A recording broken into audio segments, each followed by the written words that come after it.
ganoon ka kamahal ng anak ko? Nakangiting sabi sa akin ni Mama Agnes. Maswerte ako at ito naging bianan kong babae. Taliwas ang ugali nito sa nababalitaan kong ugali ng mga bianan matapos na magpakasal na ang anak nitong lalaki sa isang babae.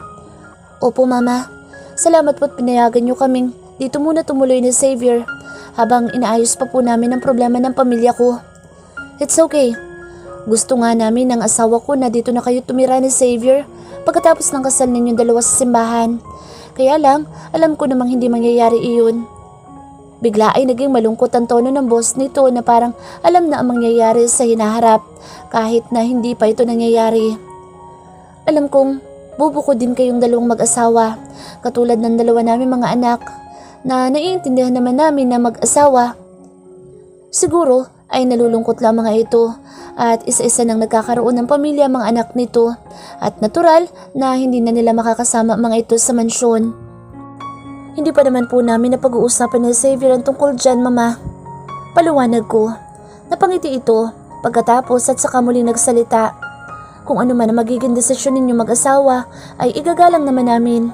Ang mahalaga ay magsama kayo ng matiwasay na dalawa. Mahigpit na bilin ito sa akin. Binaba ko ang hawak kong halaman sa ibabaw ng paso saka lumapit sa magiging bianan ko.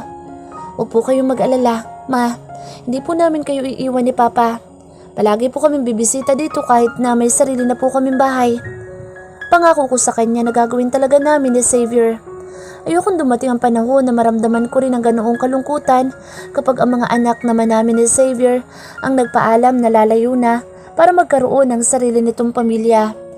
Masaya namin pinagpatuloy ang pagtatanim ng halaman sa garden nito at ng kalaunan ay niyaya na niya akong pumasok para kumain ng merienda. Hating gabi na pero hindi pa rin tumatawag si Xavier kung nasaan na ito. Hindi ko na rin mabilang kung ilang beses akong nagpaikot-ikot sa loob ng kwarto namin para lang hintayin ang pag-uwi niya. Tinatawagan ko ang number niya pero hindi ko ito makontak at nakapatay. Mas lalo pa ako nainis nang maisip ko kung anong ginagawa nito at hanggang ngayon ay wala pa ito sa bahay. Kinuha ko ang unan sa ibabaw ng kama namin at inalagay sa ibabaw ng tiyan ko pagkatapos kong pabalang na naupo sa kama. Hindi ako mapakali kung ano na ang mga naiisip ko, kung bakit hanggang ngayon ay hindi pa rin ito umuwi. First time nitong hindi magpaalam sa akin na late itong makakauwi kaya nanibago ako. Halos takbuhin ko ang pagitan ng kama at ng couch kung saan ko ito naiwan kanina na bigla itong tumunog. Nagbabaka sakali ako si Xavier ang siyang dahilan ng pagtunog ng cellphone ko. Nakailaw ang screen nito nang abutin ko ito at hindi isang message ang pinadala sa akin kung hindi mga pictures sa mismong social media account ko. Nagtaka ako kung anong picture mga iyon kaya naman agad kong binuksan ang account ko na pinagsanda ng kung sino man tao. Hindi ko muna nabigyan ng pansin ang pangalan ng taong nagpadala sa akin at mas ginusto kong malaman kung ano ang mga pictures na isinend nito sa akin. Pagbukas ko ng account ko ay agad na bumungad sa akin ang hubad na katawan ni Xavier na halos nakadapa na sa kama at walang damit ang pangitaas na bahagi nito. Kitang-kita ko ang pantalon nitong natatanging nakasuot dito habang mahimbing itong natutulog sa kama. Agad na ako malabog ng malakas ang dibdib ko at parang ayaw ko nang tingnan pa ang mga susunod na litrato. Pero parang may sarili namang isip ang mga daliri ko at kahit na nanginginig ito habang nakahawak sa screen ng cellphone ko, ay nagpatuloy itong iswipe ang susunod na mga pictures. Napatakip ako ng bibig at tila gusto kong mabuwal sa sahig dahil sa mga nakikita kong kuha ni Xavier na litrato ngayon. Kasama nito si Hazel sa isang kwarto at pareho ang mga itong walang saplot ang mga katawan. Mas masakit pa sa pisikal na sakit ang nararamdaman ko habang nakatitig ako sa mga kuha ng litrato ng dalawa. Nagkamali nga ba ako na lalaking inibig at pinagkatiwalaan? Alam ko marami mga babae ang nakapaligid dito at natanggap ko iyon. Pero ang patuloy nitong gawin ang ganoong bagay kahit na halos ibigay ko na ang buong pagkatao sa kanya ay hindi na makatarungan. Hindi ko kayang patuloy na tingnan ang mga litratong kuha ng dalawa kaya mas pinabuti ko na lang na i-back ang mga pictures at napatitig na lang ako sa profile picture ng taong nag-send ng mga pictures sa akin. De Guzman, Hazel, ang gamit na username na nagpadala ng mga pictures at hindi nga ako nagkamali. Si Hazel mismo nag-send ng mga pictures ni Xavier kasama ito. At ang lakas talaga ng loob nito para ito mismo ang harapang magpadala ng mga ebidensya ng panluloko ni Xavier sa akin. Inihagis ko ang cellphone na hawak ko sa kama at hindi ko na napigilan pa ang mapahagulhol dahil sa sakit at sama ng loob. Pakiramdam ko ay napagkaisahan ako at wala man lang akong magawa para maibsan ang galit at selos na nabuo sa isipan ko dahil sa mga litratong nakita ko kanina lang. Hindi pa rin ako makapaniwalang makakaya akong lokohin ni Xavier sa kabila ng mga ipinangako namin sa isa't isa. Dala ng galit ay nagpunta ako sa wardrobe ko saan nakalagay ang mga damit namin ni Xavier. Kumuha ko ng isang bag na nasa ibaba lang nito. Naglagay ako ng ilang pirasong damit at nagpalit ako ng isang long sleeve cotton at jeans. Bala kong umalis ng mansyon ngayong gabi. Kung saan ako makarating ay hindi ko alam. Ang importante ay makaalis ako ngayon sa poder ni Xavier at ng mga magulang nito. Ayoko siya makita at namumuhi ako sa kanya. Kulang pa ang mga masasakit na salita para maibsan ang galit na hindi ko na kaya pang supilin sa puso ko sa mga oras na ito. Dahan-dahan akong bumaba sa mahabang hagdan at sinigurado kong hindi ako makakagambala ng tao sa loob ng mansyon. Swerte at bukas pa ang pinto nito sa entrance. Malamang ay nasa kusina pa si Manang Fe na siya naghahawak ng susi nito. Nakalabas ako ng pinto na wala man lang sumisita sa akin. Ang dapat ko na lang na malusutan ay ang naka-duty na guard sa gate para tuluyan ako makalabas na mansyon ng mga Montefalco. Alam kong hindi ako palalabasin ng mga nakabantay sa pinto kaya naman nakaisip ako ng paraan para malinlang ang mga ito at makalabas ako ng gate na hindi ko nakakailanganin pang magmakaawa na makalabas sa mga ito. Mula sa malawak na garden at mansyon ay kumuha ako ng isang bato na sakop ng kamao ko. Inihagis ko ito sa isang madilim na parte kung saan maririnig ng dalawang gwardya ang ingay. Sakto naman pagbato ko ay tumama ito sa tiles ng sahig malapit sa pool kaya malamang na nabasag ito. Nagtinginan ang dalawang gwardya matapos kong gawin ang ingay na iyon at pareho ang mga itong nagtatakbo para tingnan ang nangyari. Sinamantala ko naman ang pagkakataong iyon para lumabas mula sa pinagtataguan kong puno ng palmera at mabilis ako nagtatakbo para buksan ang gate. 4 months later.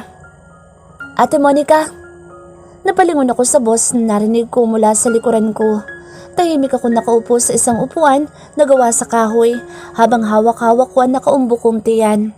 Hingal na hingal si Angel nang makarating ito sa kinaroroonan ko. Kanina pa po kayo hinahanap ni Papa, ate. Pagbabalita nito sa akin. Nang gabing makatakas ako sa mansyon ng mga Montefalco ay dito ako sa Laguna napadpad. Kasalukuyan kong pinapanood ang mga istang naglalangoy ng sabay-sabay sa isang sikat na park dito. Kung bakit ako napadpad sa lugar na ito ay dahil sa kagustuhan kong makatakas sa buhay ng inakala kong maliwanag at masaya sa piling ni Xavier pero hindi pala. Dito sa lugar na ito ako napadpad para magtago sa mga taong gusto kong makalimutan at hindi na maging parte ng buhay ko. Habang nag-iisip ako kung saan ako maaaring manatili para tuluyan ako makalayo kay Xavier ay naisipan kong dalawin si Mang Rodrigo na dating siyang una kong nakagisnan na driver sa bahay nila mommy at daddy. Naging malapit siya sa akin dahil siya palagi naghahatid sa akin sa school, nag-aalaga sa tuwing may sakit ako at sila mommy ay busy sa mga negosyo nito. Naging parang pangalawa ko siyang ama na nakakakilala sa akin kaysa sa sarili kong mga magulang. Ipinagtapat ko sa kanya ang dahilan kung bakit bigla akong napadalaw sa lugar nila. At ilang araw lang, simula nang makitira ko sa kanila, ay nalaman ko na nagdadalang tao ako sa anak namin ni Xavier. Noong una ay takot ang namayani sa akin at hindi ko alam kung ano ang dapat kong gawin sa kalagayan ko. Babalik ba ako sa poder na Xavier para makilala nito magiging anak namin? Pero paano? Hindi ba't kasama na nito si Hazel at masaya na ito sa piling nito? Gusto ko ring mahanap sila daddy at mommy maging si Michael pero wala akong kakayanan na malaman kung nasaan na talaga sila. Kahit na hindi kami perpektong pamilya pero nandoon pa rin ang pag-aalala ko sa kanila. Hanggang sa magdesisyon akong manatili sa poder ni Manong Rodrigo at ng anak-anakan nitong si Angel. Gamit ang personal kong pera sa bangko ay kahit paano ay may nagagamit akong panggastos sa pang-araw-araw, maging sa pagpapacheck up ko sa doktor. Hinayaan nila ako maging parte ng kanilang pamilya hanggat gusto ko daw at makakayanan kong mabuhay kasama sila. Naging tahimik at payak naman ang buhay ko kasama sila at masasabi kong hindi ko pinagsisisihan na manatili sa lugar na ito. Ganun ba? Pakisabi sa kanya na nandito lang ako at nagpapahinga. Sagot ko sa kanya, tara na po, doon para makakain na tayo, sabi ni Papa. Turo niya sa lugar kung saan naglatag ng isang malaking tela si Manong Rodrigo at inilagay nito ang mga dala naming pagkain. Masaya akong tumayo mula sa kinauupuan kong kahoy. Tinulungan pa ako ni Angel at baka daw mapatid ako sa mga malalaking ugat na nakalatag sa lupa. Magkasabay kaming naglakad papunta sa lugar kung saan naghihintay si Manong Rodrigo. Pagdating namin ay nakahain na ito at masaya niya kaming sinalubong. Kumain na tayo at nang makapaglakad-lakad sa park mamaya. Opo, Papa. Sa Angel lang sumagot. Salamat po, Manong Rodrigo, sa paghahanda niyo ng pagkain natin ngayong araw. Ano ka bang bata ka? Kailangan mong kumain ng mga masustansyang pagkain para maging malusog ang magiging apo ko. Biro nito sa akin na ikinangiti ko lang. Palagi siyang ganoon magsalita kapag ang baby ko na ang pinag-uusapan. Itinuturing niya itong isang tunay na apo na kinasasabikan daw nitong makita kapag naipanganak ko na ang anak namin na Xavier. Tara na po, kumain na tayo. Yaya ko't hindi ko na rin mapigilan ang sarili ko na matakam sa mga pagkaing dala at inihanda niya para sa tanghalian namin. Habang kumakain kami ay nakikita namin ang mga bata kasama ang mga magulang ng mga ito na masayang naglalakad at naglalaro sa park. Nakaramdam na naman ako ng lungkot at hindi ko maipaliwanag na kakulangan sa puso ko. Gusto kong magtanong kung bakit parang unti-unti ay kinatatakutan kong mahawakan na magiging anak ko. Dahil ba sa lumaki akong hindi malang naramdaman ang tunay na pagkalinga ng mga magulang ko? Mas naramdaman ko pa ang pagiging hindi nila magulang sa akin kaysa ang ituring nila akong anak. Kaya siguro ganitong insecurities na nararamdaman ko ngayon. Kung talagang kaya ko bang maging isang mabuting magulang sa magiging anak namin ni Xavier. Hindi ako pwedeng sumuko at kailangan ko magpakatatag para sa isang buhay na nasa sinapupunan ko ngayon. Mahirap man ay pilit kong kakayanin ang mga bagay na kinatatakutan ko. Buti na lang at nasa tabi ko si Manong Rodrigo at Angel. Sila mga guardian angel ko na sumaklolo sa akin noong kailan pakiramdam ko ay wala akong kakampi sa mundo at nagmamahal sa akin. Napahawak ako saglit sa tiyan ko na medyo halata na sa suot kong dress dahil sa 4 na buwan na ito sa sinapupunan ko. Nakita ko saglit na napatingin si Manong Rodrigo sa akin nang gawin ko ang bagay na iyon. May masakit ba sa'yo, Monica? Gusto mo bang dalhin ka namin sa doktor? May pag-aalalang tanong niya sa akin. Napailing ako agad at ngumiti sa kanya. Okay lang po ako, Manong. Medyo naglikod lang po ang baby sa tiyan ko at masaya daw po siya sa hinandaan niyong pagkain ngayon para sa ating 3. Biro ko. Masaya ako at nagustuhan ng apo ko ang mga pagkain hinanda ko. Hayaan mo, mamayang gabi at sasarapan ko ulit ang luto para mas marami ka pang makain. Alanganin akong ngumiti sa kanya at mukhang tataba ako ng gusto kapag puro masasarap ang iluluto ni Manong Rodrigo. Hindi naman ako gaanong tumaba nang magsimula akong maglihi sa baby namin na Xavier. Natural lang na nagkaroon ako ng laman dahil na rin sa mga vitamins na iniinom ko at masayang kapaligiran na nakikita ko sa araw-araw. Minsan ay hindi ko napipigilan na isipin siya.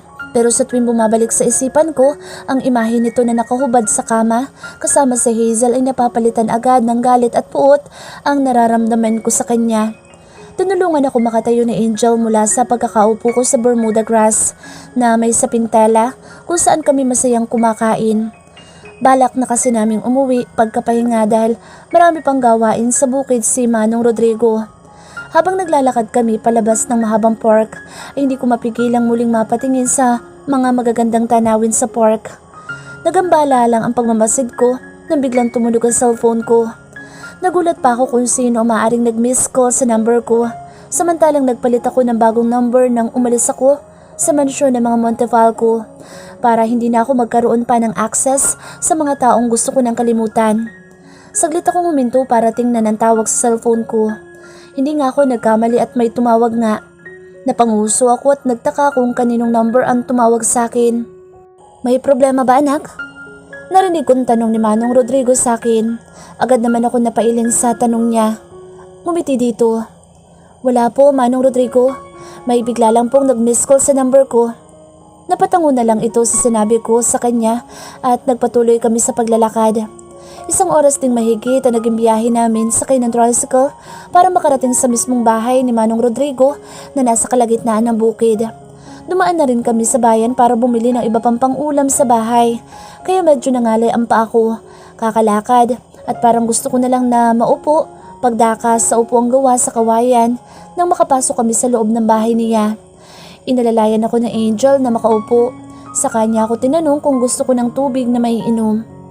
Salamat Angel, okay lang ako. Gusto ko sanang tulungan si Manong Rodrigo sa kusina kaso namimintig ang tiyan ko. Pagtatapat ko sa kanya, saka ko hinimas ang bilugan kong tiyan. Ano ka ba, Ate Monica? Hindi mo naman kailangan na tumulong sa gawaing bahay at bisita ka namin dito ni Papa. Ngumiti ito sa akin na tila isang kapatid kong babae na masaya habang pinagmamasdan na magiging pamangkin nito sa sinapupunan ko. Salamat, Angel. O siya, dito ka na muna ate at pagluluto lang kami ng hapunan natin. Paalam niya sa akin. Kahit hirap gumalaw ay pinilit kong abutin ng isang silya na gawa sa makinis na kahoy at sadyang ginawa ni Manong Rodrigo para sa akin. Ginawa niya ito para may patungan daw ako ng paa sa tuwing nangangalay ako sa pagtayo. Kailangan daw na palagi akong komportable sa tuwing nakaupo para hindi magreklamo ang baby ko sa tiyan. Dahan-dahan kong hinila ang upuan na kahoy malapit sa paanan ko. Nang may tapak ko na ang paa ko sa mismong kahoy na upuan ay bigla akong nagitla nang makaramdam ako ng biglaang pananakit ng tiyan. Hindi ko inaasahan na makakaramdam ako ng ganitong kirot dahil nasanay lang ako sa pagsakit-sakit na banayad lang at alam kong parte ng pagbubuntis ko. Pero iba ang kirot na nararamdaman ko ngayon. Napaliyad ako mula sa kinaupuan ko at nakagat ang ibabang labi ko. Binundol ako ng kaba nang may naramdaman akong mainit na likido na dumaloy sa binti ko at ganoon na lang ang panlulumo ko nang makita kong masaganang dugo na dumaloy sa hita ko papunta sa binti ko. Napahiyaw na ako sa takot at hindi ko na alam ang dapat kong gawin. Pakiramdam ko'y mawawala na ako ng malay dahil sa kabang dulot ng nangyayari sa akin ngayon. Manong Rodrigo? Angel! Tulungan niyo ako! Malakas kong tawag sa mga pangalan nila. Mabilis naman na naging paglabas ng mga ito mula sa maliit na kusina ng bahay at parehong nanlaki ang mga mata ng mga ito nang makitang kalagayan ko. Pareho silang patakbong lumapit sa akin at hindi rin alam ang gagawin. Ate Monica, okay ka lang ba? Nag-aalalang tanong niya sa akin. Ang baby ko. Umiiyak kong sabi sa kanya. Sunod na nagsalita si Manong Rodrigo sa gilid ko at kita din sa mga mata nito ang takot. Huwag kang mag-alala anak, magiging okay ang apo ko. Yun ang sabi niya. Dahil na rin sa halo-halong emosyon na nararamdaman ko ng mga sandaling iyon, ay hindi ko na inintindi pa ang ibang sinabi ni Manong Rodrigo at tinulungan na nila akong madala agad sa ospital. Buti ay may isang kapitbahay kami sa gawing bungad ng bahay ni Manong Rodrigo na may sasakyan. Nakiusap si Angel na kung maaari ihatid kami sa ospital dahil sa biglaan kong pagdurugo. Buti na lang at naintindihan nito ang sitwasyon ko kaya hindi nagtagal ay bumabiyahe na kami ngayon papuntang ospital. Habang nasa biyahe ay nagdasal akong sana'y maging okay ang baby namin na Xavier. Hindi baling ako na lang ang mapahamak, wag lang ito. Hindi ko rin mapigilan ng umiyak pero sa huli ay pinaalalahanan ako ni Manong Rodrigo na hindi ako dapat umiyak at lalo itong makakaapekto sa anak ko. Hanggang sa dumating sa ospital ay hindi nawala ang takot sa puso ko habang iniinda ko pa rin ang sakit na dulot ng pagdurugo ko. Agad akong inihiga sa stretcher para dalhin sa emergency room at narinig ko pang pinagbawalan sa Angel at Manong Rodrigo ng mga nurse. Dito na lang po kayo tay, bawal po kayo sa loob. Kahit na nangihinay nakuha ko pa rin sulyapan sa Angel mula sa tabi ko at si Manong Rodrigo na bakas ang takot at pag-aalala sa mukha nito. Gawin niyo po ang lahat para mailigtas ang anak at apo ko. Nagsusumamang pakiusap nito sa mga nurse. Hindi ko alam pero sa pangalawang pagkakataon na tawagin niya akong anak at apo ang batang nasa sinapupunan ko ay may kakaiba itong dulot na saya sa puso ko. Mula sa sandaling iyon ay unti-unti nang nanghihina ang buong katawan at tuluyan na ako nawala ng malay. Hindi ko na nalaman pa mga sumunod na pangyayari. Napahawak ako sa akin tiyan nang maramdaman ko ang unti-unting pagdilat ng mga mata ko. Ang takot na kanina ay naramdaman ko ang siyang unang rumihistro sa utak ko, kaya agad kong iniisip kung anong nangyari sa anak ko. Nang makasiguro akong hindi nawala ang pinakaiingatan kong sanggol sa sinapupunan ko, ay tila parang isang tinik ang kusang nabunat sa dibdib ko. At dahil doon ay tuluyan kong idinilat ang mga mata ko mula sa ilang oras na pagkakatulog. Hindi ko alam kung anong ginawa ng mga doktor sa akin pagkatapos akong ipasok sa emergency room, at maging sila Manong Rodrigo ay hindi ko na rin nakita pagkatapos. Nang tuluyan kong imulat ang mga mata ko, ay unang hinanap ng paningin ko ay ang mga taong tumulong sa akin para makarating dito sa ospital, at hindi ko inaasahan na makikita ko ang isang taong kinamumuhian ko. Madilim ang mga mata niya na tila nag-aapoy sa galit. Ang kilay niya ay halos mag-abot na ang dulo dahil sa pagkakakunot nito. Tinapatan ko ang bagsik ng tingin niya sa akin at wala akong pakialam kung gaano ito kagalit ngayon sa harapan ko. Kung may dapat na magalit sa amin dalawa sa muling pagharap namin ay ako iyon, hindi siya. Hindi ko inaasahan na makikita ko pa siya pagkatapos kong umalis sa mansyon ng mga Montefalco 4 na buwan na ang nakalilipas. At mas lalong hindi ko inaasahan na sa ganitong sitwasyon muli kami magtatagpo. Nasa ospital ako at kasalukuyang iniinda ang sakit na dulot ng biglaan kong pagdurugo. Monica anak, isang boses ang pumukaw sa tagisan namin ng tingin ni Xavier, at dahan-dahan ko siyang nilingon. Si Manong Rodrigo ang nagsalita. Wala sa tabi nito si Angel na ipinagtaka ko. Hayaan mo magpaliwanag ako kung bakit nandito ang asawa mo. Pauna niyang sabi. Kapag ito nagsasalita ay kusang lumalambot ang puso ko, kaya hindi ko maiwasang sumunod sa kanya. Itinuring ko siyang pangalawang ama, o mas tamang sabihin na totoong ama. Mas naiintindihan pa niya ako kaysa kay daddy na sunod-sunuran lang kay mommy. Mas naging ama pa siya sa akin, kaya kahit na anong mangyari ay hindi ko siya makakalimutan. Noong dalhin ka namin dito sa ospital, ay sobra ako nag-alala sa iyo at sa magiging apo ko. Hindi ko alam kung sino ang dapat kong lapitan kaya humingi na ako ng tulong sa mga daddy at mommy mo. Nang kausapin nila ako, ay saka ko lang nalaman na matagal ka na palang hinahanap nitong si Xavier na asawa mo. Hindi agad ako nakaapuhap ng isasagot dahil na rin sa gulat sa mga narinig ko mula kay Manong Rodrigo. May koneksyon pa rin pala ito sa mga magulang ko at nakakausap pa, samantalang ako ay hindi ko sila nakausap simula nang bumalik kami ni Xavier galing Kalinga. Maging si Xavier ay hinahanap daw ako na hindi ko mapaniwalaan.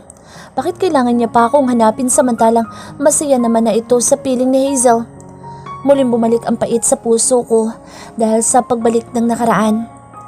Hindi niyo na po sila dapat tinawagan, Manong Rodrigo. Malungkot kong sagot sa kanya. Naging komplikado patuloy ngayon ang lahat.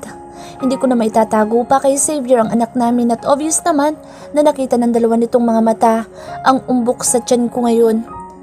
Kailangan anak, lalo na at may dapat kang malaman. Pahabol na sabi ni Manong Rodrigo. Dapat malaman? At mula sa tanong ko sa kanya ay biglang bumukas ang pinto ng kwarto kung saan ako ngayon naka-admit. Unang pumasok si Angel na nakangiti at sumunod sila daddy at mommy sa likod niya. Maging si Michael ay kasama rin ng mga magulang ko. Monica anak. Mahinang tawag ni mommy sa pangalan ko. Hindi ko napigilan na manubig ang mga mata ko dahil sa wakas ay nakita ko silang muli. Pagkatapos ng ilang buwan na wala akong balita sa kanila, ay ngayon nga ay malaya ko na silang nakikita. Nakita kong lumapit si Xavier sa pamilya ko at bumati. May sinabi ito sa mahinang boses na hindi ko na narinig. Hindi ko din alam kung kusa bang hindi nito pinarinig sa akin ang anuman sinabi nito sa pamilya ko o ako lang talaga ang mahinang pandinig. Sunod na nagtinginan sila daddy at Manong Rodrigo. Parehong hindi kumukurap ang dalawa, tila ba naghihintayan kung sino ang unang babati sa isa't isa. Pati si mommy ay napatingin na rin sa gawi ni daddy at Manong Rodrigo. Si Xavier naman ay muling ibinaling sa akin ng paningin at katulad kanina ay madilim na naman ang mga mata nito na nakatunghay sa akin. Rodrigo, si daddy ang unang bumati sa kanya. Sir Emmanuel. Balik na bati ni Manong Rodrigo sa kanya. Bigla ako nakaramdam ng kakaibang tensyon sa pagitan nilang dalawa. At idagdag pa ang mga titig ni mommy kay Manong Rodrigo na halos ikalubog na nito sa kinatatayuan. Ako ang nakakaramdam ng awa para kay Manong Rodrigo dahil para siyang isang alipin na nahuli ng mga amo nito at ngayon ay hindi alam kung paano ipagtatanggol ang sarili.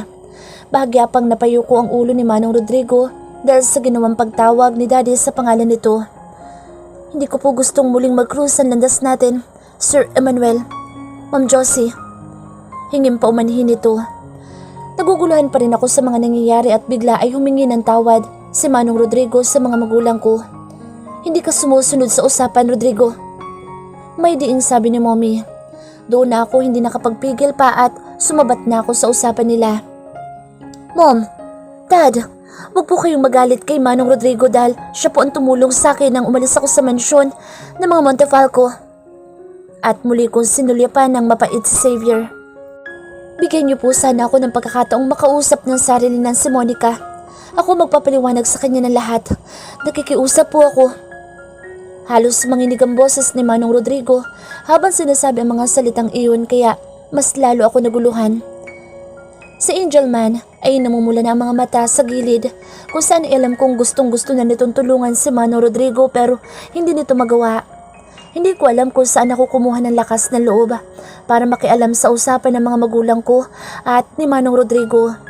Pero sa tingin ko ay may mahalaga siyang dapat na sabihin sa akin kaya ganun na lang ang pakiusap nito na masolo niya ako nang makausap at hindi kasama ang mga magulang ko. Sige, pagbibigyan ka namin. Pero siguraduhin mong ito na ang huling beses na makikita ka namin. Nakakausapin mo pa si Monica. May pagbabantang sabi ni Monica. Can I stay here? Sunod na nagsalita si Xavier na ikinagulat ko naman. Sige, dahil asawa ka ni Monica, ay panahon na rin para malaman mo ang totoo tungkol sa kanya. Pagsang-ayon ni Manong Rodrigo. Hindi ko na mabilang kung ilang beses na sinabi nito ang salitang asawa ko sa tuwing mababanggit nito ang ama ng anak ko. Ngayon ay kaharap na namin siya, ay mas lalo pa nitong pinararamdam sa akin na totoong nasa tabi ko na si Xavier at anumang oras ay hindi ko alam ang pwede nitong gawin sa akin. Tinago ko ang anak namin ng ilang buwan at sana ay wala na akong balak sabihin pa sa kanya ang tungkol sa pagbubuntis ko. Kung hindi lang sana nalaman nito kung nasaan ako ngayon. Katulad na naging usapan ay lumabas muli sa kwarto si Daddy at Mommy kasama si Angel. Naiwan kaming tatlo sa kwarto at pare-parehong nagpapakiramdaman sa mga nangyayari. Unti-unti akong bumangon mula sa pagkakahiga at agad naman akong dinaluhan ni Xavier para tulungan pero hinawi ko lang ang kamay niya. Kaya kong kumilos. May diin kong sabi sa kanya na ikinakunot na naman ang kilay nito. Wala akong balak na magpanggap sa harapan nito o maging kay Manong Rodrigo. Mas maigi nga na malaman nito na hindi talaga kami okay nang tinatawag nitong asawa ko. Monica anak, igalang mo ang asawa mo. Pakiusap ni Manong Rodrigo sa akin na hindi ko masyadong binigyan ng tuon dahil na rin sa galit na nararamdaman ko ng mga sandaling iyon. Hindi na wala ang madilim na mga titig ni Xavier sa akin, partikular na nang hawiin ko ang kamay niya kanina. Ngayon ay maayos na ako nakaupo sa kama habang nakahawak ako sa akin tiyan. Ano pong kailangan kong malaman, Manong Rodrigo? Naguguluhan na po ako sa mga nangyayari. Hindi ko na natiis pang sabihin sa kanya. Si Xavier ay nanatiling nakatahimik lang sa tabi ko. Una sa lahat, gusto kong humingi ng tawad sa iyo, Iha, dahil sa pagsinungaling ko. Maniwala ka man o hindi, hindi kita gustong iwan sa bahay ng mga agire. Napakunot ang noo ko sa unang niyang sinabi at mas lalo pang naging magulo para sa akin ang lahat. Hindi ko po maintindihan ang gusto niyong sabihin. Napayo ko saglit sa Manong Rodrigo na parang hirap na hirap tumingin sa mga mata ko. Hula ko'y namumula na ang mata nito sa hindi ko alam na kadahilanan. Noong nakatira pa ako sa bahay ng mga nakagasnan mong magulang, nagkakilala kami ni Maylene, ang kapatid ng mommy mo. Biglang lumakas ang kalabog ng dibdib ko na parang may tambol sa loob nito. Hindi ko maiwasang manlamig dahil na rin siguro sa lakas ng aircon sa kwartong kinaroroonan namin ngayon. Isama pa ang mga bagay na dapat kong malaman mula kay Manong Rodrigo.